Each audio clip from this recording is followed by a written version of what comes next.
안녕하세요. 오늘 웹3의 세계로 한번 뛰어들어 볼 건데요. 엄청난 기회와 또 그만큼 무서운 위험, 그 양면을 아주 깊숙이 파헤쳐 볼 겁니다. 자, 한번 솔직해져 볼까요? SNS를 딱 켰는데 누구는 에어드랍으로 대박이 났다. 누구는 초기에 들어가서 몇십 배를 벌었다. 이런 성공 스토리들 진짜 많이 보이죠? 근데 나는요?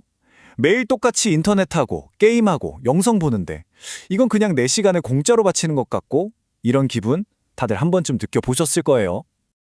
그래서 나도 한번 웹3, 크립토 이런 거 해볼까 하다가도 와, 이건 거의 외계어 수준의 용어들이랑 그 복잡함 앞에서 그냥 안 되겠다 하고 포기하게 되잖아요. 그쵸? 일반 사용자가 넘기에는 이 장벽이 너무너무 높아요. 그런데 말이에요. 만약에 우리가 맨날 하던 그 스크롤링, 게임, 영상 보는 거, 이게 그냥 시간 낭비가 아니라 네트워크 안에서 진짜 가치를 쌓는 일이 된다면 어떨까요? 바로 여기서부터 완전히 새로운 패러다임이 시작되는 겁니다. 그래서 요즘 나오는 새로운 앱들이 바로 이 점을 파고든 거죠. 이 복잡한 기술적인 것들을 싹 걷어내고 정말 누구든지 쉽게 블록체인 세계로 들어올 수 있는 활짝 열린 현관문 같은 역할을 하도록 만들어졌어요. 그 과정을 보면요. 이게 무슨 금융 앱이라기보다는 그냥 소셜 미디어 앱 까는 거랑 비슷해요. 자, 1단계 앱을 받아요. 2단계 얼굴 스캔 딱 몇 초 해서 나만의 아이디를 만들고요. 3단계 메일 출석 체크 같은 간단한 미션을 시작하는 거죠. 그럼 4단계 그 활동에 대해서 작은 보상을 받게 되는 거예요. 정말 말 그대로 아장아장 첫 걸음부터 시작하는 거죠. 이런 플랫폼들이 추구하는 핵심 철학이 바로 이거예요. 7일 만에 당신을 전문 트레이더로 만들어드립니다. 이런 게 아니라는 거죠. 대신에 우리가 원래 하던 그런 평범한 온라인 습관들을 아주 자연스럽게 가치 있는 무언가로 바꿔주는 데 초점을 맞추고 있어요. 그러니까 여러분은 그냥 사용자가 아닌 거예요. 매일 로그인하고 작은 활동을 하는 그 하나하나가 전부 블록체인 위에 딱 기록이 되는 거죠. 이게 쌓이면 뭐가 되냐? 바로 여러분이 이 생태계의 진짜 초기 참여자라는 걸 증명하는 아주 강력한 온체인 평판이 되는 겁니다.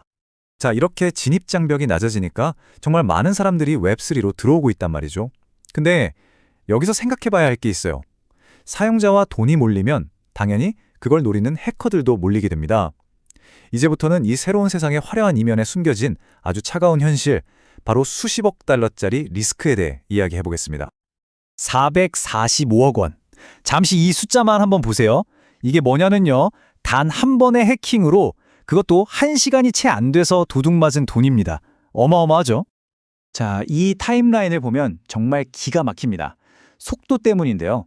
국내 업비트 거래소 해킹 사례였죠.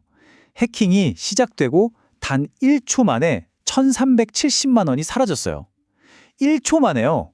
그리고 불과 1분 뒤에는 그게 8억 원이 넘어가요. 이게 바로 눈 깜짝할 사이라는 말이 딱 들어맞는 상황인 겁니다. 그리고 해킹당한 자산들을 보면 이게 이상한 듣도 보도 못한 코인들만 털린 게 아니에요. 보세요. 가장 큰 피해를 본 게 솔라나, 무려 189억 원어치였고요. 그 외에도 우리가 알만한 여러 자산들이 포함되어 있었죠. 이 말은 뭐냐? 해킹의 위협이라는 게 어떤 특정 프로젝트에만 국한된 게 아니라 이 생태계 전체에 퍼져 있다는 걸 아주 명확하게 보여주는 겁니다. 근데 더 심각한 문제는요. 이 시장이 커지는 속도를 법이나 제도가 전혀 못 따라오고 있다는 거예요. 그러니까 해킹을 당해도 사실상 피해자들이 구제받을 방법이 거의 없다는 게 지금의 냉혹한 현실입니다. 그래서 이 자료가 던지는 핵심 메시지가 바로 이겁니다.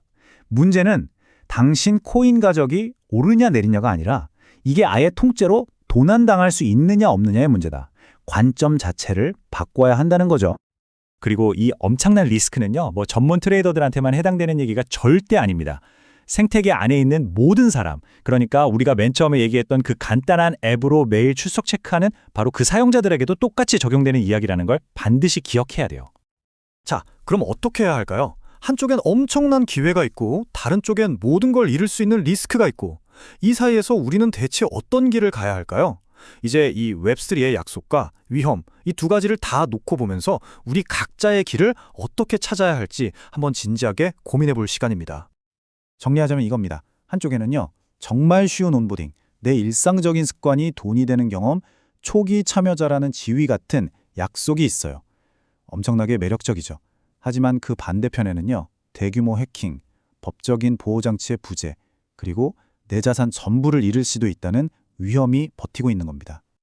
그렇다면 우리가 가져가야 할 핵심은 뭘까요? 바로 호기심과 신중함의 균형을 잡는 겁니다. 도박사가 아니라 탐험가의 마음으로 접근하는 거예요. 내가 사용하는 기술이 뭔지는 최소한 이해하려고 노력하고 단기적인 수익에 눈이 멀기보다는 내 자산의 보안을 최우선으로 생각해야 합니다. 그리고 가장 중요한 거, 절대로 내가 감당할 수 있는 범위를 넘어서는 리스크를 지면 안 됩니다. 이게 이 새로운 세계를 안전하게 항해하기 위한 대원칙이에요. 자, 오늘 이야기의 마지막 질문을 여러분께 던집니다. 이 새로운 디지털 세상, 이 엄청난 기회와 명백한 위험이 공존하는 이곳에서 여러분은 이 접근성의 약속과 리스크의 현실 사이에서 자신만의 균형점을 어떻게 찾아가시겠습니까?